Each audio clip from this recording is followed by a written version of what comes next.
Vox Audio.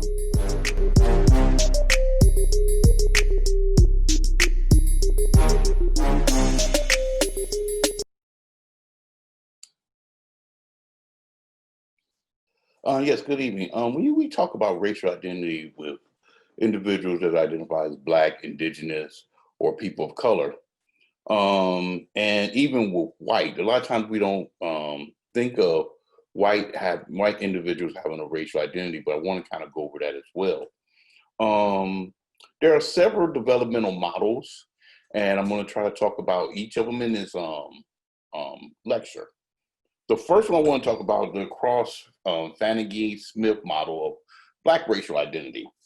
And this model kind of develops and talks about, similar to the concept of the 8 stages of man with Erik Erikson. This one kind of goes through a very detailed and advanced staging and advanced look of racial identity and how it goes, right? So sector one, they're called sectors.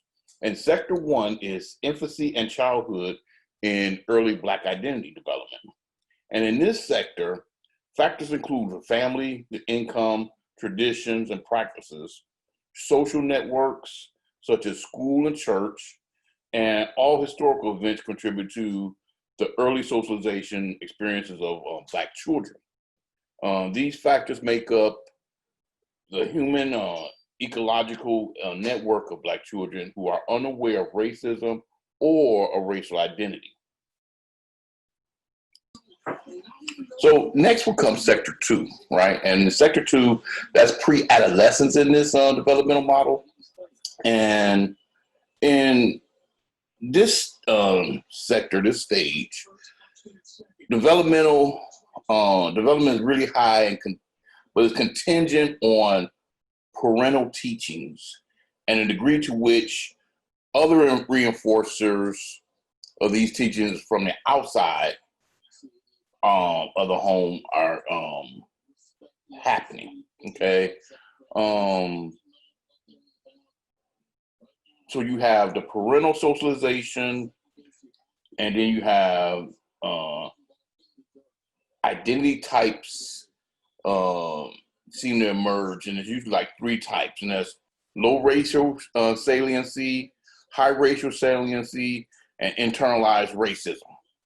This usually happens in the pre-adolescent stage, right? One of these socializations will appear.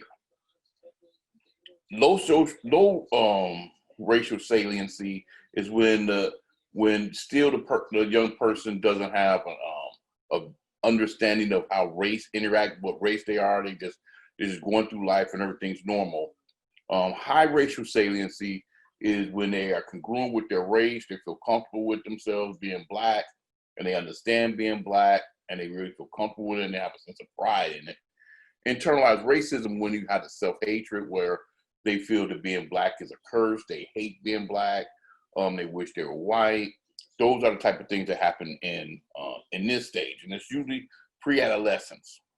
And in this sector, children with low racial salience receive few or no messages from the parent regarding race and place to be significantly on being Black, and they don't place no real significance on being Black in this sector. And in high racial saliency, like I was said, children have parents who instill the importance of their race and sense of pride in the race. These children are taught to view Black culture as an important aspect of their self-concept and their life and their self-efficacy. Okay, the internalized racism identity develops when the children have patterns of negativity toward being Black or toward Black people in their immediate family. And as a result of this miseducation, these children adapt negative ideas and beliefs and stereotypes, which can lead to self-hatred and the hatred of the community. But despite the presence of these 3 emerging identities, in pre-adolescent, it's these identities are usually developed and not apparent until the onset of adolescence. Okay, which leads us to sector 3, which is adolescence, right?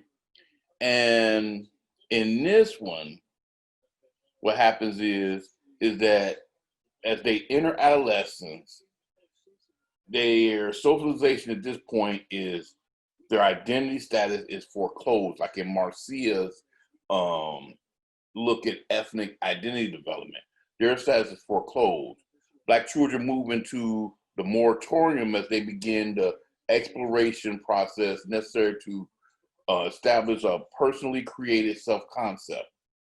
And the adolescents reach and achieve identity status to determining their Black self-concept and truly base their own beliefs rather than the beliefs of others.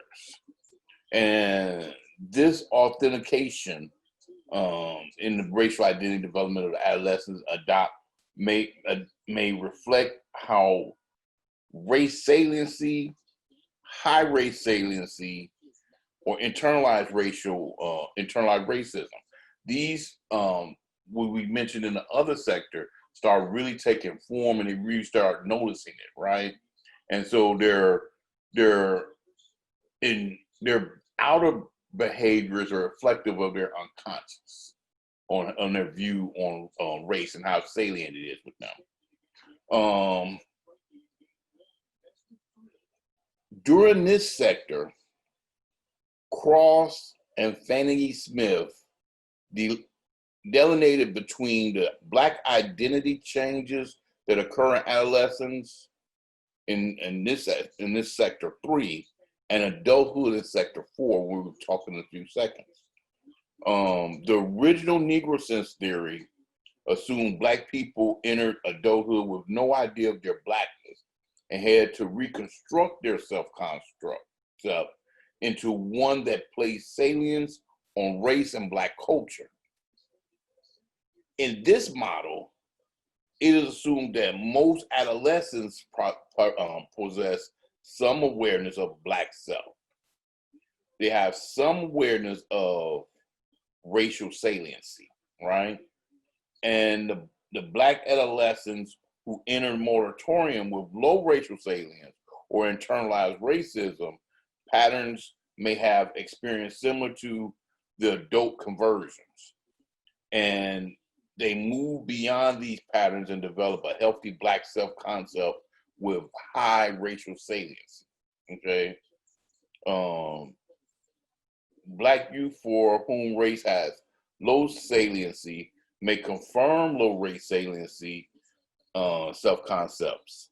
Instead of exploring racial identity, these individuals explore the non-race identities that emerge in their life while they have pre-adolescence. So in pre-adolescence, the low racial saliency is carried on to adolescence, and they explore those, okay? So during